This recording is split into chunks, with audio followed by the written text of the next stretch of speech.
Yo, how's it going everybody? Chadley here, and today we are finally updating Ampmaster Flak for Mayhem 10. This build was a Guerrillas and Mist build that we did back in Mayhem 4, and it utilized the redistributors and hyperfocuses, and unfortunately since 2.0 came out, those weapons really fell off, so I've kind of been having this build just kind of chill, haven't really used it, and hasn't really been all that useful. But with recent changes to Flak and some of the new weapons we have with DLC 3 and such, this build is basically just as good as ever, and it is insane. Now, we really only did one major change with this build, and as you can see in the bottom left, my health is below 50%, so this is going to be a Urad build. We're going to have that radiation damage almost all the time, and it is fantastic. So, jumping into the weapons for this build, obviously, like I said, we are doing Urad, so this is going to be a front loader. I definitely recommend using a front loader over like a deathless. Now, with the front loaders, just have bonus elements on them. Incendiary or corrosive are usually my go-to, and then my grenade will be a hunter seeker with just the other of the incendiary or corrosive, depending on what I have here. So I have incendiary, this is going to be corrosive, and the hunter seekers are going to help you guys get your cooldowns a little bit quicker because they can proc megavore and in turn head count. So if you spam these once you're outside of fadeaway, you can get back into fadeaway even quicker, and this is awesome for boss fights. But for our weapons, now replacing the redistributor is going to be the reflux.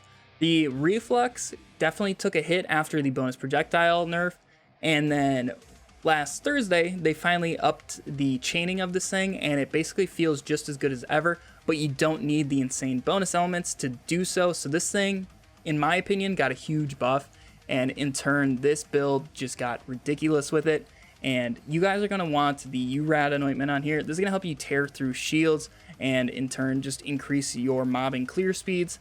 And in terms of pellet count, I definitely recommend ×7 so you guys don't have to reload as much. But if you have ×14, you are going to be doing more damage, but you are going to have to reload more, so you might go down more, as you might just be staring at an enemy and they just shoot you instead of you shooting them. So that's why I prefer ×7, but if you have ×14, that definitely does the job. Now, for our universal single target damaging weapon, I do like a normal damage light show with the Urad anointment. Almost nothing resists this at all, so this works fantastic for just tearing through badasses, heavyweights, things like that.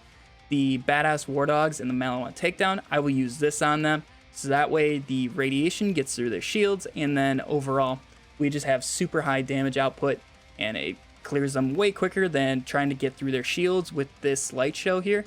And this light show is going to be corrosive with consecutive hits. The Urad on corrosive isn't really the greatest, so I definitely recommend consecutive hits or 200 action skill active. Consecutive hits being the top tier anointment though. And if you guys don't have light shows or don't want to use light shows, your next best bet is going to be the Monarch. The Monarch in certain scenarios is actually going to dish out more damage than the light shows, but you are going to have that mobility penalty. So for stuff like the Malawan takedown or just takedowns in general, I will use the light shows. Occasionally in the Guardian takedowns, I'll pull out the Monarch, so you don't really have to move quite as fast as compared to with Wotan and his missiles. So I will occasionally put on like a consecutive hits corrosive Monarch for the Guardian takedown.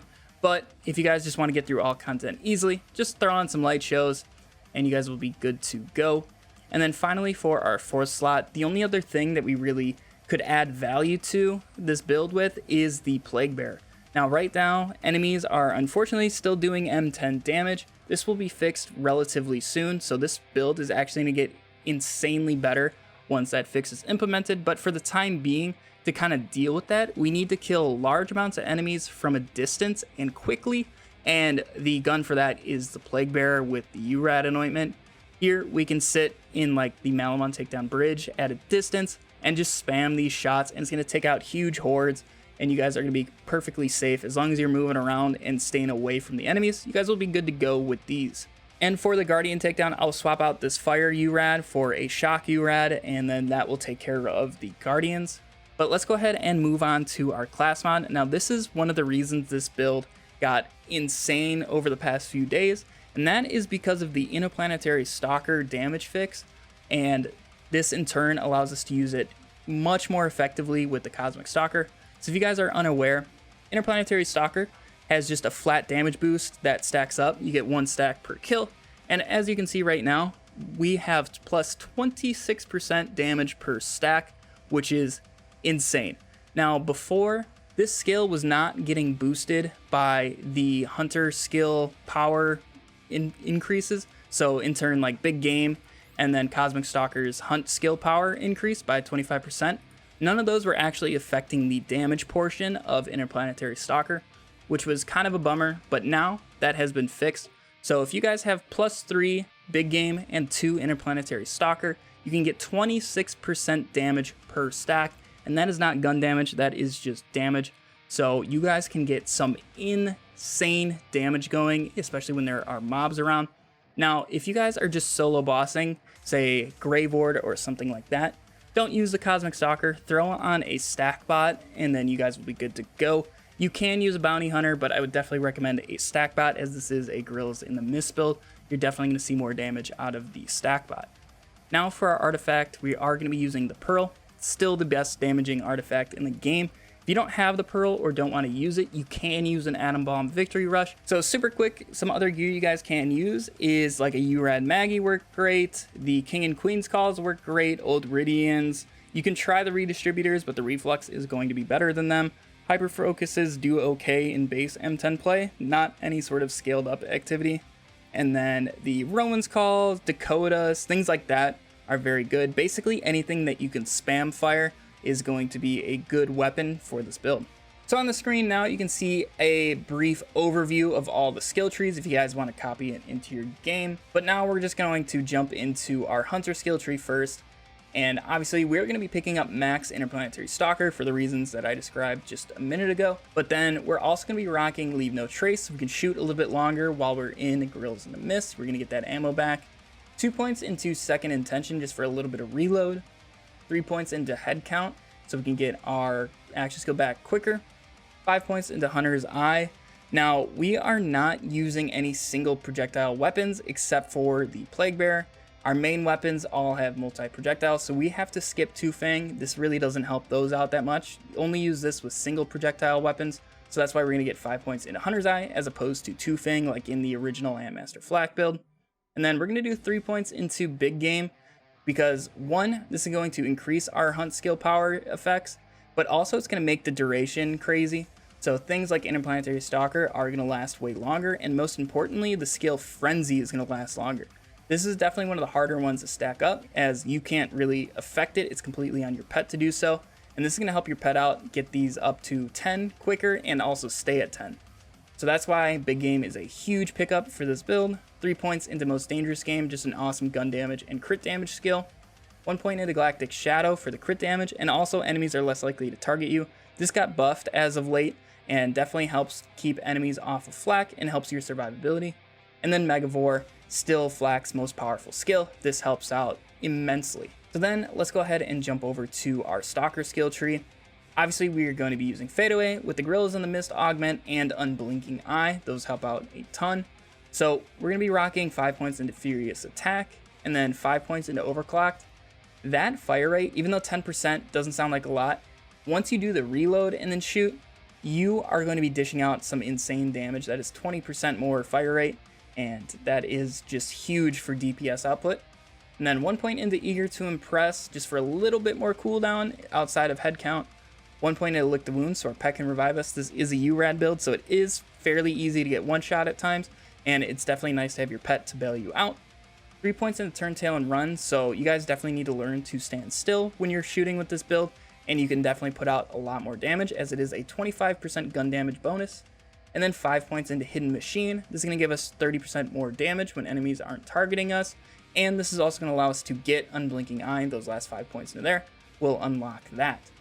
Now with our remaining points, we're going to go to the Master skill tree, get 3 points to Persistence Hunter, so our Guerrillas in the Mist lasts longer, also gives us a little bit of a gun damage boost. And then the next 2 points to get down to the next tier. You can put them wherever. I just do one of each into these pet skills. And then finally, we're going to have 7 points. 5 are going to go into Frenzy for the 40% damage at 10 stacks. That is huge. 1 point into He Bites is going to help you stack up Frenzy. And then 1 point into Who Rescued Who, so you guys can keep your pet alive and keep the pet bonuses. And speaking of pet bonuses, we are going to be using the Great Horn Skag, as we do get flat damage and gun damage. Otherwise, the only other option I would recommend using is the Spider Ant Scorcher, but that's only 10% elemental damage, and then you get health regen, and health regen is really not going to help us on this Urad build. So that's why the Great Horn Skag is definitely our best in slot pet for this build. So real quick, let's go over our modifiers. I basically use this on almost every single Flak. So I do love Speed Demon, Healy, Avenger. Now the hard, if I could get Drone Ranger, the healing one, I definitely would, but I just don't feel like re-rolling to get all the same 3 and change this one. It just seems like a terrible time, and I can live with Chain Gang. Otherwise, laser spinners aren't that bad. Basically, whatever hard you guys can live with, just use that. And then for the very hard, I do just prefer Postmortem. I don't like it, but it's definitely the least annoying. It doesn't take away from our damage, and they usually aren't too difficult to deal with. A lot of times, the radiation explosions will take them out, so we don't really have to worry too much about them. But just keep in mind, they will appear on your radar, so just keep watching that and stay away from them. So we're here in the Malawan takedown, and normally what I like to do is I take out this first guard with the light show, and then I'll turn around and take out one of the badass Ratch, because this is going to allow us to get Most Dangerous Game a little bit quicker. Otherwise, we kind of just have to wait for a different badass to be a little bit further on, and they don't always spawn, so I like to just take out one of them, and we get guaranteed Most Dangerous Game. It's going to help us deal a lot more damage. As you can see, we can just fly through them. But otherwise, use the light show for the single targets, and then otherwise, just pull out the reflux, and basically all your survivability is going to come from killing enemies quicker than they can kill you. So as long as you guys have the reflux out and you're hitting targets, you guys will be perfectly fine. Just don't run right into the middle of all the different enemies. Try to stay on the outskirts, but also play aggressive at the same time. I know that sounds really weird, playing defensive and on the sides, but also aggressive. But that's how you guys are going to keep your damaging skills up and going, like Furious Attack, Frenzy, and those types of things. So right there, I took a little bit of damage, but we were able to get out of it.